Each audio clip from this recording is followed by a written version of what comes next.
welcome to Taking Up Space with Jordan. I'm your host, Jordan, and my mission is to empower women to live the lives that they actually dream about, to live without the guilt, to take up space, and to have the courage to start making those small, consistent steps and move towards the life that they know deep down that they deserve. Whether your dream is to be a corporate baddie, mom of the year, a writer, a teacher, or even a priest, I truly believe that you can start building your dream life today. And no dream is too unconventional or too far gone. So dream big. But let's be real. Building your dream life isn't always the glitter and the daisies. It often starts with some really rocky roads, some uncomfortable self-reflection, and difficult conversations. Not just with yourself, but with the people who shaped you. And it's really funny how growth can feel slow in real time, but when you look back, you realize just how far you've come. I had that moment recently during a conversation with a fellow podcaster, and I started thinking after that conversation about all of the work I've done, especially over the past few years, and how I've been on the path that I've wanted to be on for a long time. I just didn't know it back then. And so today, we are going to be traveling down that path together, specifically my path. And we are going to be talking about a few things that I kind of want to give a content warning for, especially if you're not in the place to hear them. And the reason why is because I will be talking about some narcissistic behavior, emotional and verbal abuse, and the parent-child relationship dynamics. So if you're not in that headspace, please take care of yourself. Feel free to skip or sometime come back to this episode later when you are ready. But if you are here and you have the capacity to tune in, I want to share my personal deep story. And it's about how 5 years ago, I'd swore that I'd never go on vacation with my mother again. And today, she's one of my best and favorite travel buddies. We just got back from vacation.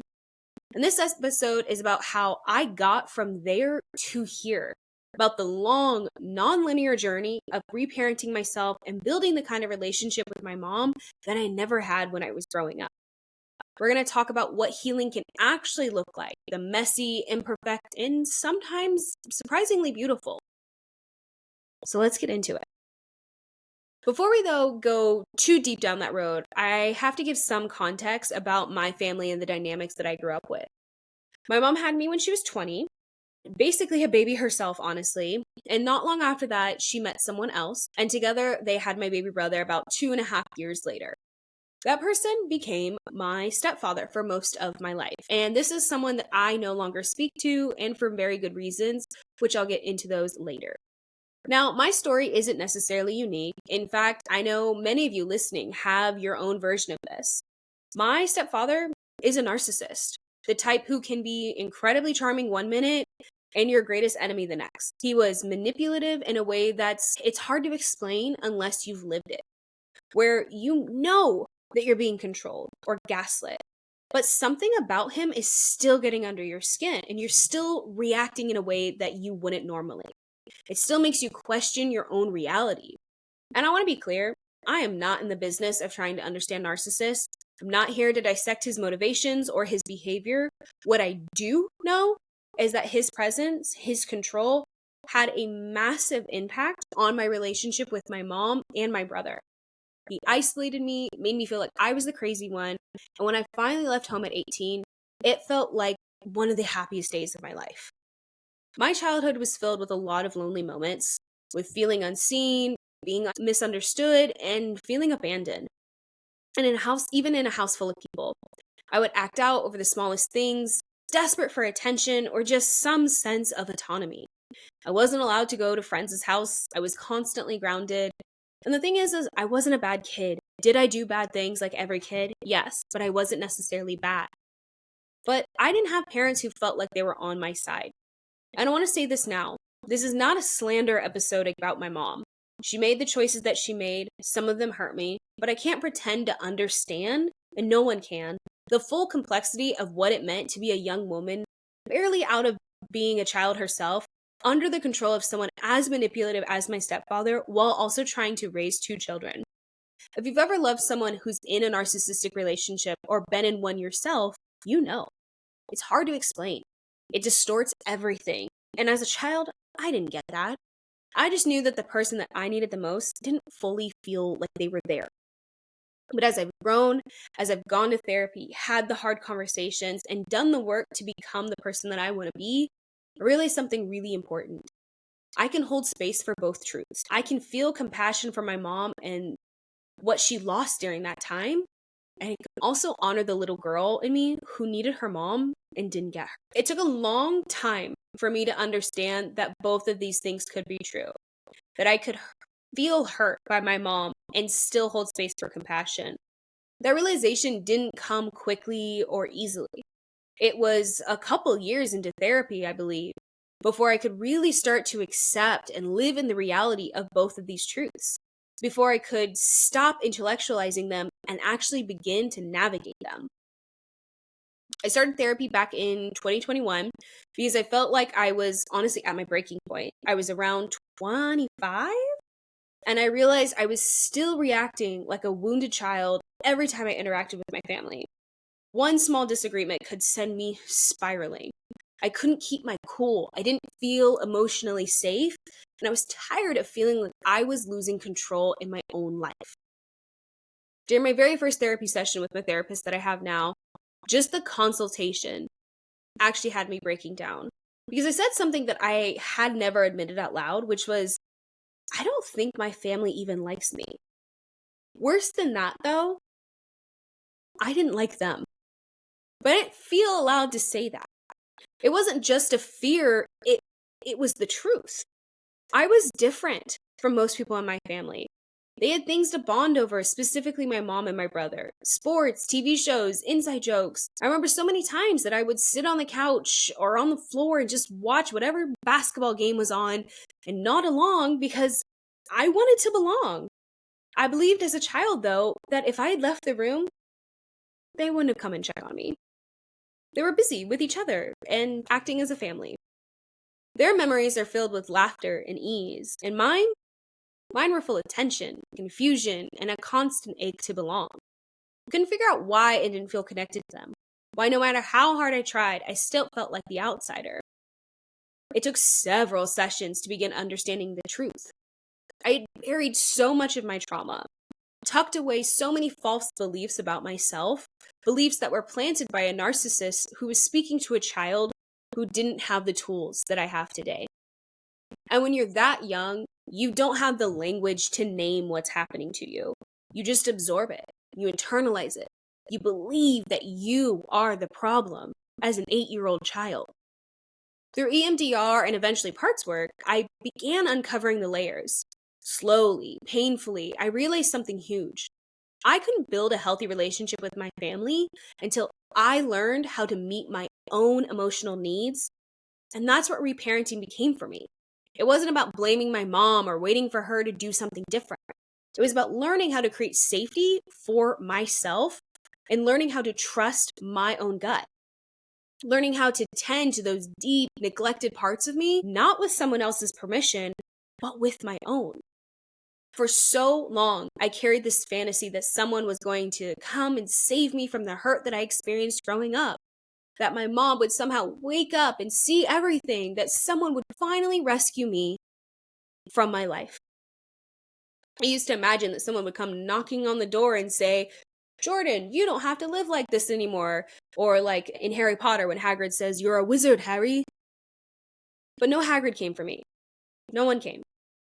And eventually I realized I was the person that I had been waiting for. I was the one who had to rescue the little girl in me. I had to become the parent that I never had. I had to release the version of my mom I'd created in my head, this idealized TV mom version, and learn to meet the woman where she was. And let me tell you, doing that kind of work, it takes a lot of courage. Because here's the truth.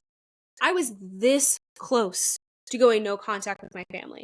That's how overwhelming it felt. And I saw this quote the other day that really stuck with me, where it's, your family is your biggest trigger because they're the ones that installed the switch. That lives rent-free in my head because it's so real. Every time I went home, I was in fight or flight mode, not because of physical abuse, but because of emotional instability. I was always bracing for the next letdown. Like all those Christmases where stepfather said he'd bring presents or was going to be there and then wasn't. The events he promised to show up for and he bailed on. The arguments that he'd sparked just to make himself the victim. The way my mom would then spiral and somehow I'd end up in the middle of it all, looking like the asshole. That wasn't the kind of life I wanted to live anymore. I realized that if I truly wanted a relationship with my mom, one rooted in love and not just survival, I had to let go of the resentment, the guilt, and the expectations that I had been carrying for decades. And that wasn't her responsibility. That was mine. I had to be the one to do the work. I had to be the one to not only heal the childhood wounds, but also start giving her grace to allow her to be human. A first-time mom who made mistakes.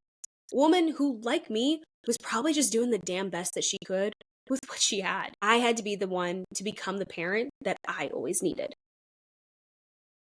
And so I started making process once I started making these realizations and connecting all these dots. I was learning how to create boundaries, how to say no, even when I felt guilt or pressure to say yes. Eventually, I came to a realization that changed everything for me. My stepfather was still in their lives. He didn't have to be in mine. For me, the narcissist was gone. And with him, a huge barrier that I'd long believed was the only thing standing between me and a healthy relationship with my mom. But then I was left with a harder question. Now what? Now that he's no longer here, he's no longer the excuse, the scapegoat. What was actually left between the two of us? It was awkward. It was uncomfortable even. On my end, there was a deep lack of trust. I expected her to fail, and I wanted to. I wanted her to fail. Not consciously, but in that protective way we sometimes hope to be proven right, just so we don't have to get hurt again. Through therapy, though, I realized I was projecting. I wasn't giving her the opportunity to show up as her current self or this new version of herself because I was still stuck in the past. I was doing to her what she and this douchebag had done to me, assuming how she'd react before she even had a chance to. So when she did mess up, even slightly, it just reinforced my internal narrative to say, see, told you so. That was the younger version of me talking.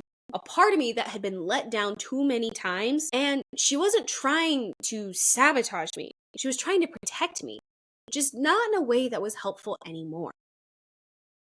It's hard to let people back in when they've hurt you, especially when the hurt spans years and is tangled up in unmet needs and deep emotional longing. I struggled so much with seeing the version of my mom I had always wanted to show up now, and not knowing what to do with that. I wanted to let her in, but I was scared. I wanted to trust her, but I wasn't sure how. That's where the real work started. If I wanted a relationship with her, one that felt safe, honest, soft, I had to be the one to take off the armor. I had to stop preparing for disappointment every time I drove back home. I had to stop hiding the parts of myself I thought she wouldn't accept, my failures, my needs, my truths. I had to let go of the control I was using to protect myself and give her a fucking chance. I had to stop letting the wounded version of me run the show. And let me be clear, I did not do this alone. I have an amazing therapist who helped me name what I wanted in a relationship with my mom, who helped me figure out how I wanted to show up and what it could look like if I really started to let go of the pain that I'd carried for so long. You don't have to do it alone, especially if you're navigating a relationship with a parent, because it can be messy. And I highly, highly, highly recommend that if you are someone who is struggling with your family dynamics, is wanting to change them, is wanting to revisit their childhood, do it with a licensed therapist, because there's so much that you're going to unpack that you need someone to help navigate you on that journey so that you can stay focused on what the end goal is for you. Because like I said, rebuilding a relationship with your parent is going to be messy. There's no clean version of this. Because yes, you were the child, and it wasn't your fault. But now as an adult, you have to ask yourself, do I want to stay tied to that pain, or do I want something different? Especially when they're showing up in new ways when they're trying. That decision is yours. It's up to you to decide whether to meet your parent as an adult, whether to keep reparenting yourself, and whether to make space for both your pain and your desire to be loved. And I'm going to say something that might feel a little controversial. If you want to have a relationship with a parent who hurt you, but is trying to show up now, you have to start letting go of their crimes. That doesn't mean excusing them. It doesn't mean pretending the past didn't happen. But it means choosing not to let their past behavior have power over your present life. You can live your life in spite of the ways that they once let you down. You can hold on to your truth without letting it define every moment. For me, the shift came when I stopped seeing my mom as my mom in the rigid childhood sense. And I started seeing her as another grown woman, the flawed, learning person in front of me. Because I'm not the same daughter I was when I lived in her house. I'm not the same person I was when I left. And the greatest gift I could give us both was letting us relate to each other as we are now and not who we used to be. One of the most powerful parts of healing, of becoming the adult version of yourself that is healed, is that you finally have the language you didn't have as a child. I now know that what I experienced wasn't just family tension or drama. I have words for it. Narcissistic behavior, narcissistic abuse, emotional manipulation, gaslighting, a complete lack of psychological safety. And with that language comes clarity. But sometimes clarity brings grief. There have been moments in my healing where I wanted to look back at my younger version and scream, why did you let them treat you like that? Why didn't you fight back?